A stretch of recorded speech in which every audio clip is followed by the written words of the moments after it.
Treatment. After the verdict begins a series of acts in the name of correction. For nature's error cannot be left to its own machinations, so you marshal your own mechanics into a hard solution of gear and gravity, really a tissue of theories stretched like my body on the rack, that at first feels like something like pleasure, when the spaces between the vertebrae expand against the ill will of time, whose years are compressed into minutes, but the relief slips like the discs back into an inaccessible place, indexed only by a species of cry that permits no escape other than enviced gasps that remind you reluctantly when to stop.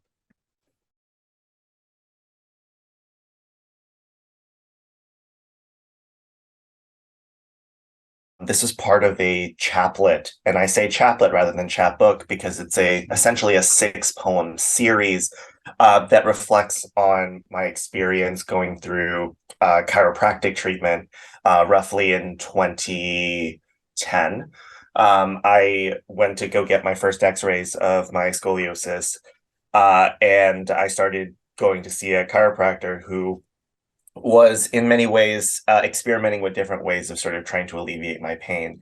And I wanted to think about what it meant to have my spine manipulated and to sort of put myself in someone else's care when my spinal curvature was something that I didn't really address up until that moment. To sort of feel medicalized, to feel like my spine had errors or deformities that needed to be corrected, that to me was a very strange experience. I finally had a name for the particular experiences I was going through.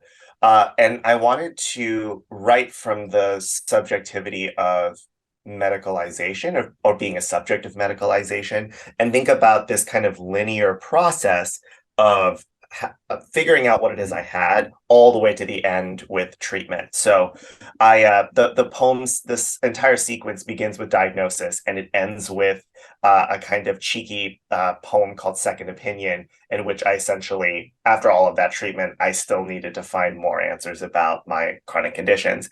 So from a disability poetic standpoint, I wanted to experiment a lot with form. How can pain, for instance, shape the lines that I write? A poem that came right before this called Prognosis. The line breaks are everywhere, that every moment that I experience pain in composing this poem. So I wanted to experiment a lot with the actual composition of the work itself. How do I sort of sit beside pain, inhabit pain in the process of poetic production, but also to speak back to medicalization and the way that medicine shapes disabled experience, if that makes sense.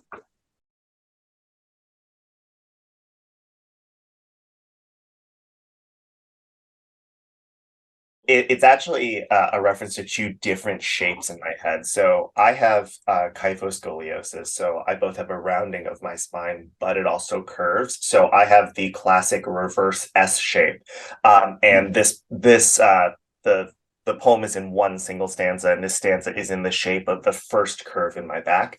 But also, one of the things I'm referencing in one of the lines where I refer to as my body on the rack, I was put into this machine that essentially has like a strap around the your waist, and the machine moves back and forth. And what it does is it pulls your back and spine to create space between the discs and the vertebrae, which alleviates pressure. And the machine looks very much like this. So I felt like it was a sort of double reference that I could make on a sort of spatial level, on a formal level, rather than just the content. This is a great question. And honestly, my memory is now slipping away from me. But I will say, in this was the poem. So in the series, it is the third poem, but it was, I believe, the poem I wrote first, where I was trying to grasp at what it is that troubled me about my experience. It's the fact that treatment is the one that felt most actively trying to correct, or in this case, felt violent in my experience. So for me, the form actually took a little bit. I wrote this as at first a series of it was actually prose sentences, and I realized I needed to winnow it down into something that matched the other poems in this series, but also there was something about removing the punctuation that helped me visualize this poem a little bit differently. It's actually really interesting that you asked this question, because I've been thinking a lot about that dynamic in my lived experience. So I remember when I was first undergoing this treatment that at first felt almost kind of medieval in the way that I was being strapped into this thing that was like literally pulling my spine, uh, elongating my spine. Um, I was at first disturbed by it, and it was slightly painful at first, but I remember that moment when my spine, sort of quote unquote was unpacked is the word. And it felt very much like an easing of that pain almost instantly. And I remember that pleasure being not only seductive, but also something I'd not felt before. And I wanted to deal with that ambivalence. And something that I've been working through a lot now is chronic pain, particularly pain that does not have an easy solution or can be medicalized away, is something that we see as an undesirable state of being. What does it mean to think about pain and its relationship to pleasure?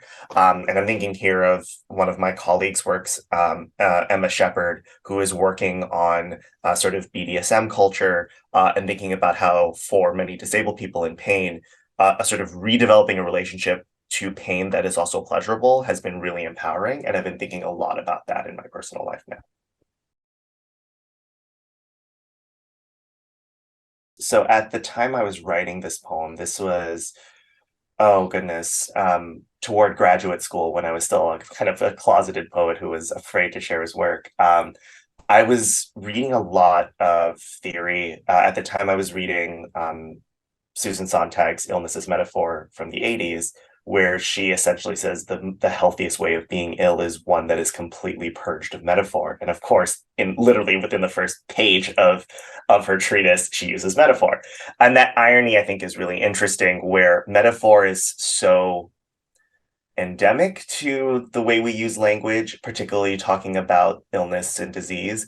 But metaphor can be really dangerous. And Sontag talks about it in terms of the military metaphor, where we use this language of fighting cancer or, the battle against a particular disease or condition. And I was really thinking about the dangers of metaphor and how, particularly in disability context and disability poetics more broadly, disability gets deployed in metaphorical ways that actually reinforce sort of ableist stereotype or are used in stigmatizing ways.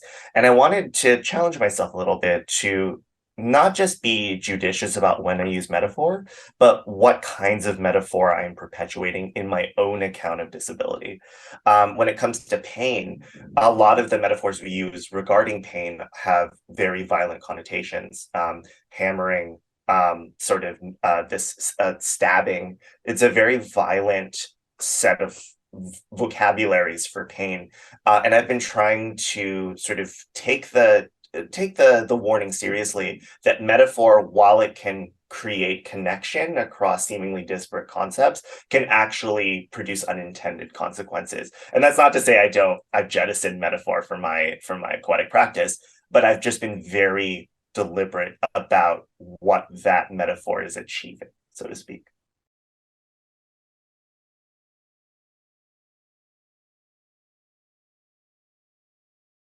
Because pain suffuses almost every aspect of my life, I feel like it's the word that just so naturally comes out in any description of suffering or discomfort.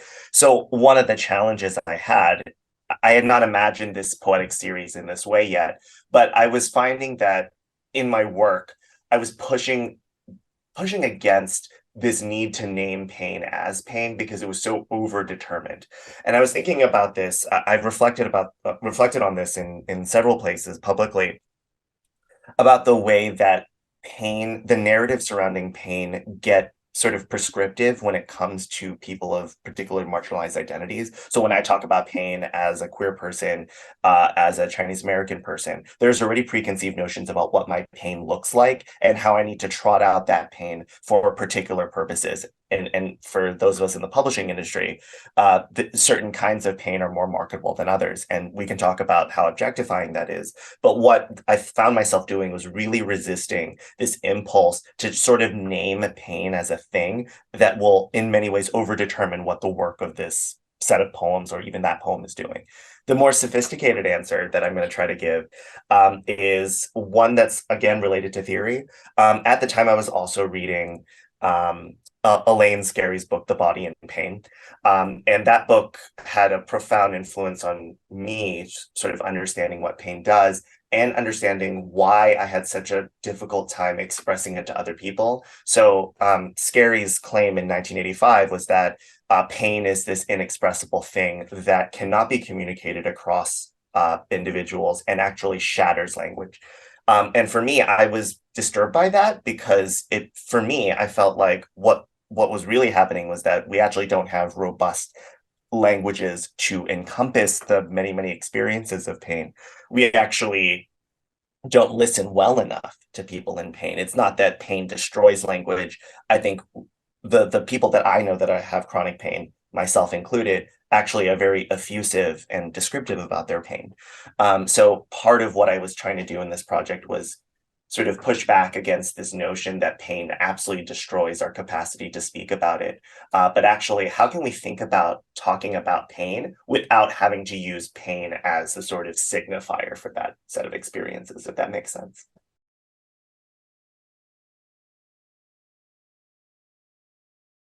I think you've identified a question that for me is one that I'm still working out as I'm beginning to publish my work and having my name circulate in ways that I didn't expect.